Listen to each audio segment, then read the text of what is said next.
Imagine a single pill marketed as safe, prescribed by trusted doctors, and praised as the breakthrough answer to pain. But behind the promises was a devastating truth. This pill didn't just numb pain, it ignited an epidemic. Today we dive into the chilling story of Purdue Pharma and OxyContin, the drug that built a $35 billion empire while fueling America's deadliest opioid crisis. Welcome to Truvo, where we uncover the world's darkest corporate scandals. Hit subscribe now because this is a story that Big Pharma never wanted you to hear. In the mid-1990s, Purdue Pharma, owned by the wealthy Sackler family, launched a drug they claimed would change medicine forever. Its name, OxyContin. Purdue promised it was a miracle. Stronger than traditional painkillers, yet supposedly less addictive. A magic bullet for chronic pain. Their secret weapon was a time-release formula.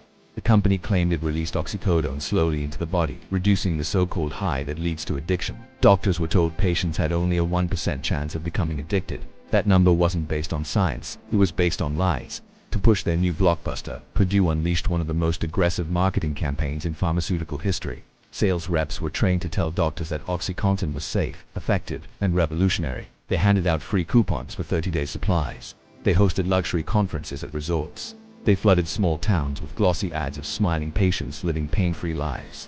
The message was clear: trust us, this drug will save lives, but instead of saving lives, it would destroy them. By the year 2000, OxyContin had become one of the most prescribed painkillers in America. Sales skyrocketed. Purdue raked in billions. Doctors, many convinced by Purdue's false promises, wrote prescription after prescription. And the Sackler family, they became even richer, solidifying their place as one of America's wealthiest dynasties. Their name adorned museums, universities, and art galleries. They weren't just drug makers, they were respected philanthropists. But behind closed doors, internal Purdue documents told a darker story. Executives knew OxyContin was highly addictive. They knew patients were crushing the pills to get a stronger high. They knew communities were flooding with abuse, and yet they doubled down. Instead of reducing sales, Purdue told its reps to push higher doses. Why? Because higher doses meant bigger profits. In towns across America, a new pattern emerged. Ordinary people, construction workers, athletes, mothers, even teenagers were prescribed OxyContin for pain.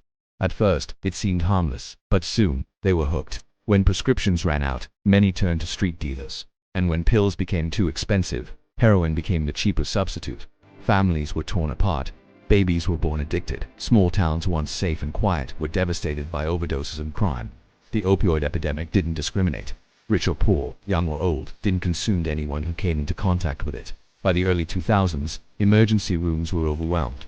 Morgues filled with overdose victims, and every pill bottle could be traced back to one company, Purdue Pharma. Public outrage grew louder. Investigators dug deeper.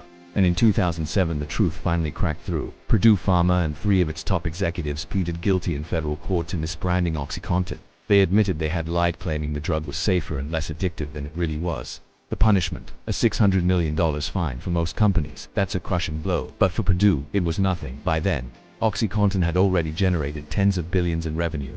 The fine was simply the cost of doing business. And incredibly, Purdue continued to sell the drug, continued to market it, and continued to profit. The Sackler family, shielded behind their company, walked away untouched. No prison time, no personal accountability, just more money in their bank accounts. As the years passed, the opioid epidemic exploded into a national catastrophe. By the 2010s, more than 500,000 Americans had died from opioid overdoses. That's 500,000 lives lost, 500,000 families shattered.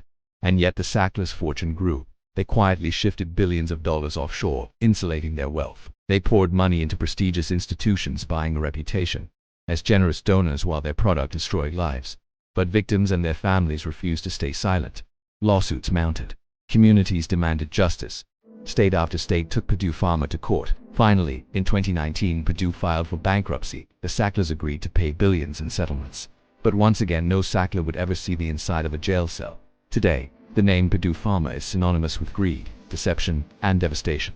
Yes, the company was dissolved. Yes, the Sacklers' name has been stripped from museum walls, but the damage they caused cannot be undone. Entire towns have been destroyed. Generations have been scarred. And the opioid crisis is far from over.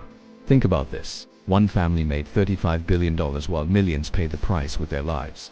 This is not just the story of a company. It's a story of how unchecked greed can kill, how corporations can manipulate science, influence doctors, and hide behind money and lawyers while the world burns. The Purdue Pharma scandal isn't just a tragedy of the past. It's a warning for the future. Because if it happened once, it can happen again. I'm your host, and this is Truvo. If this story opened your eyes, hit subscribe right now. We uncover the biggest frauds, scams, and corporate crimes in history so that together, we demand accountability. Drop a comment below. Do you think justice was ever truly served for the Sacklers? Thank you for watching. Stay safe, stay aware, and remember the truth always comes out.